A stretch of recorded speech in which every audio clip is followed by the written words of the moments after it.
नमस्कार दोस्तों, आपका स्वागत है हमारे YouTube चैनल कैराडॉक्स में। पिछले एपिसोड में हमने सीखा था कराटे के बेसिक स्टांस के बारे में और आज हम सीखेंगे कराटे की सबसे महत्वपूर्ण चीज के बारे में, जो कि है कराटे के बेसिक पंचेस। अगर आपका पंच सही होगा तो आपका टेक्निक भी मजबूत होगा।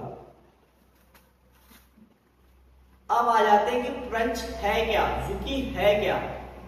तो जुकी जापानीज लैंग्वेज का एक वर्ड है जिसका मतलब होता है पंच, और पंच केवल हाथों से नहीं मारा जाता बल्कि शरीर, पावर और स्पीड का यूज करते हैं। कराटे के बेसिक पंचेस का जो सबसे पहला पंच आता है वो है शोकोजुकी। ये पंच कराटे का सबसे आसान और पहला पंच है। इसको कैसे करना है, तो सबसे पहले आपने क्या करना है, कोई स्टांस में आ जाना है। नंबर 2 स्टेप क्या है, दोनों हाथों से पंच बनाना है। नंबर 3 स्टेप, कमर के बगल में आपने दोनों हाथों को रखना है। नंबर 4 स्टेप, एक हाथ से आपने पंच करना है और पंच करते समय नंबर 5 स्टेप, आपने अपने हाथ को पंच करते समय अंत में क्या करना है, घुमा लेना है ताकि आपका नकल्स आगे की तरफ आ जाए।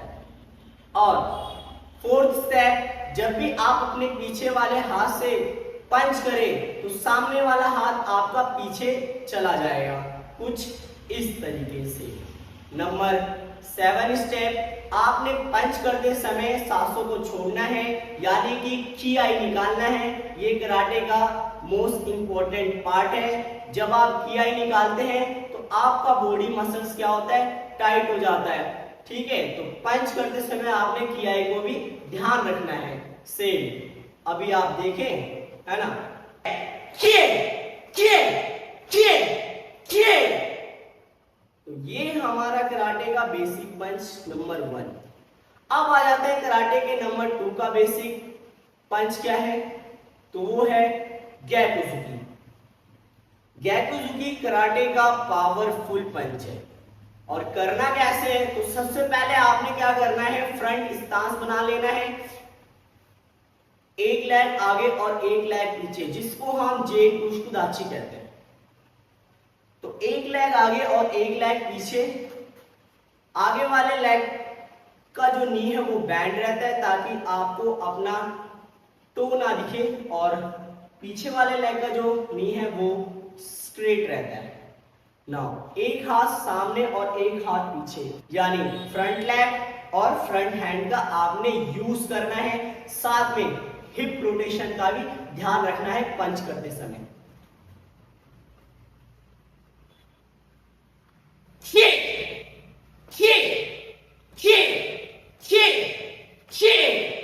दिस साइड,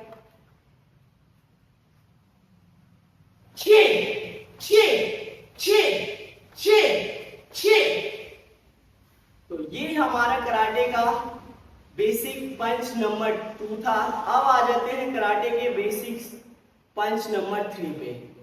तो ये है तातेजुकी।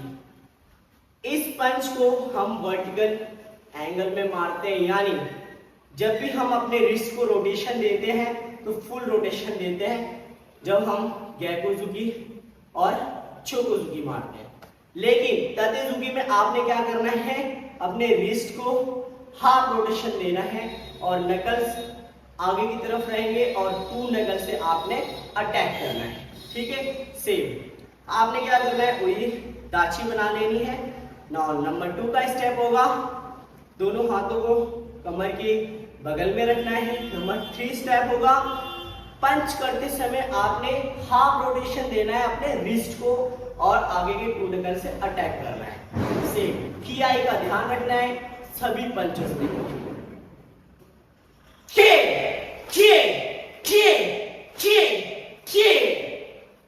दिस साइड,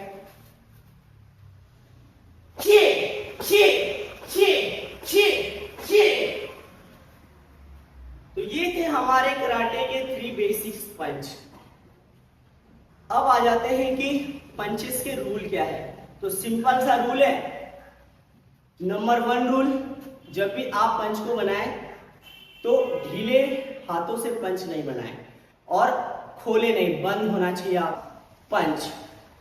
जब भी आप पंच बनाए तो इस बात का ध्यान रखें, अपने थंब को नीचे की तरफ, फिंगर्स के नीचे की तरफ नहीं रखना है, फिंगर्स के ऊपर और पीछे की तरफ थंब को छुपाना है ताकि थंब को डैमेज ना हो कुछ, ठीक है।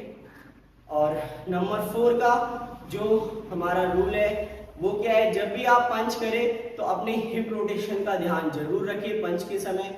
और नंबर 5 का जो हमारा रूल है पंचेस का वो क्या है, की आई का ध्यान रखें। और नंबर 6 का जो हमारा पंचेस का रूल है वो है फोकस, मोस्ट इम्पोर्टेंट। तो जब भी आप पंच कर रहे हो, कोई भी पंच कर रहे हो, तो फोकस होना बहुत जरूरी है। अगर आपका एक टारगेट है, आप उसी पे बार बार पंच कर रहे हैं, तो यानी आपका जो फोकस है, पावर है और स्पीड है वो इंप्रूव हो रहा है। अब आ जाते हैं कि पंचेस का रूटीन क्या है। तो जो 3 पंच हमारे बेसिक थे कराटे के, उनको आपने 50-50 टाइम, यानी शोकोसुकी को भी आपने 50 बार, गैकोजुकी को भी आपने 50 बार और ततेजुकी को भी आपने 50 बार प्रैक्टिस करनी है 50-50 टाइम। चाहे आप इससे ज्यादा कर सकते हैं बट कम नहीं, ठीक है। तो आप इसकी प्रैक्टिस जरूर करें। आज के लिए इतना ही। अगर आपको हमारी वीडियो पसंद आए तो वीडियो को लाइक, चैनल को सब्सक्राइब और बेल आइकन को दबाना नहीं भूलना। मिलते हैं हम अपने अगले एपिसोड में। आज के लिए इतना ही, धन्यवाद, बाय बाय।